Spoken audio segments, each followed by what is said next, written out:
दर्पण के सामने बैठी सिया खुद को निहार रही थी। आसमानी रंग की शिफॉन की साड़ी, गले में मोतियों की माला, कानों में मैचिंग ईयररिंग्स और हाथों में पतली पतली सोने की चूड़ियां पहने हुए सिया बिल्कुल आसमान से उतरी हुई परी के समान लग रही थी। माथे पर छोटी सी बिंदी लगाते उसका सौंदर्य से खिल उठा। सिया एक मल्टीनेशनल कंपनी में CEO के पद पर कार्यरत 25 वर्षीय आधुनिक विचारों वाली किंतु माता पिता के नियंत्रण में पली एक मितभाषणी युवती थी। बचपन से वह कुसग्र बुद्धि की बालिका रही थी। प्रत्येक कक्षा में अव्वल आने के कारण वह सहपाठी और शिक्षकों की प्रिय थी। पिता ने सिया और उसके छोटे भाई बहन को पढ़ाने लिखाने में कभी कोई कसर नहीं छोड़ी थी। बच्चों को योग्यता के अनुसार मनपसंद विषय चुनकर आगे पढ़ने के लिए सदा कोशिश किया था। उनका मानना था कि बेटा हो या बेटी, एक पिता की पूरी जिम्मेदारी है कि उन्हें शिक्षित कर अपने पैरों पर खड़ा करे, जिससे वे जीवन संघर्ष में विजयी हो।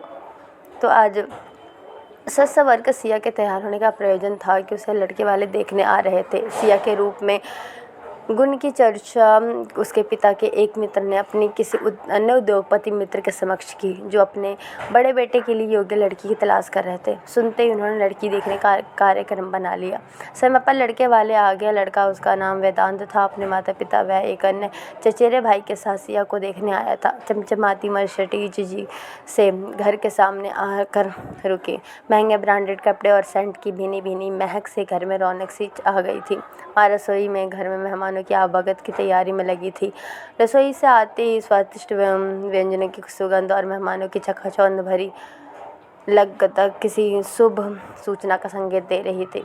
माँ के साथ सिया हाथों में चाय की ट्राय था और ड्राइंग रूम में प्रवेश करती है। लंबी छरहरी काया वाली आकर्षक सिया को देखते ही सब ठगे से रह जाते हैं।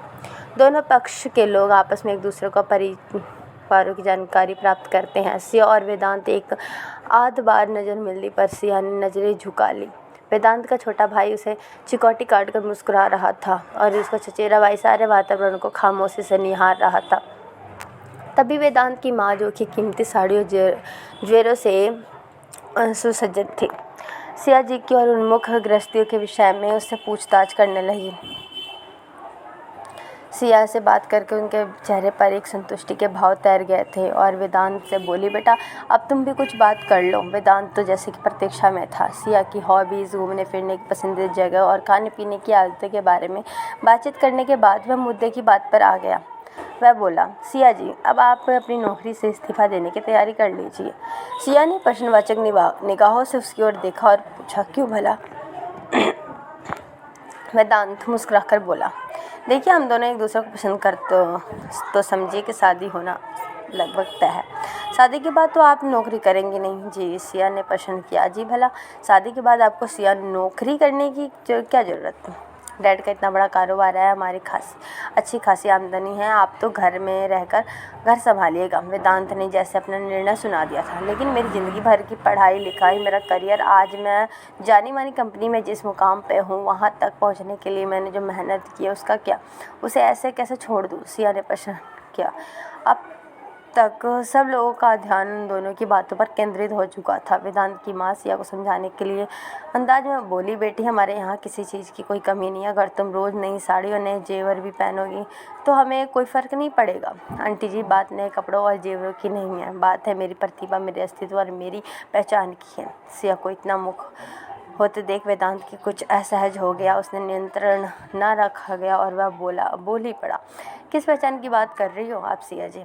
औरत की असली पहचान उसके पति के सामाजिक रुतबे से होती है। श्रीमती शर्मा, श्रीमती पांडे, श्रीमती शुक्ला जी, बस यही तो होती हैं एक औरत की पहचान। और हम कर तो रहे हैं आपकी हर ज़रूरत की पूरी, पाल तो रहे हैं आपको उम्र भर के लिए।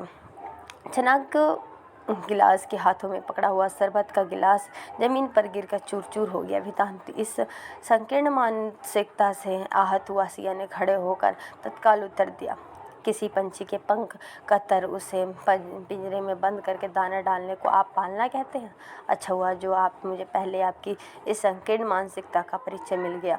हाथ जोड़कर सिया बोली, माफ़ कीजिए, मैं इस विवाह के लिए सहमत नहीं हूँ। सिया की माँ बेटी से कुछ कहने के लिए तत्पर हुई थी। उनके पति ने उन्हें इशारे में मना कर दिया। सिया हाथ जोड़कर मेहमानों से मौन विदाई लेकर जाने के लिए मुड़ी।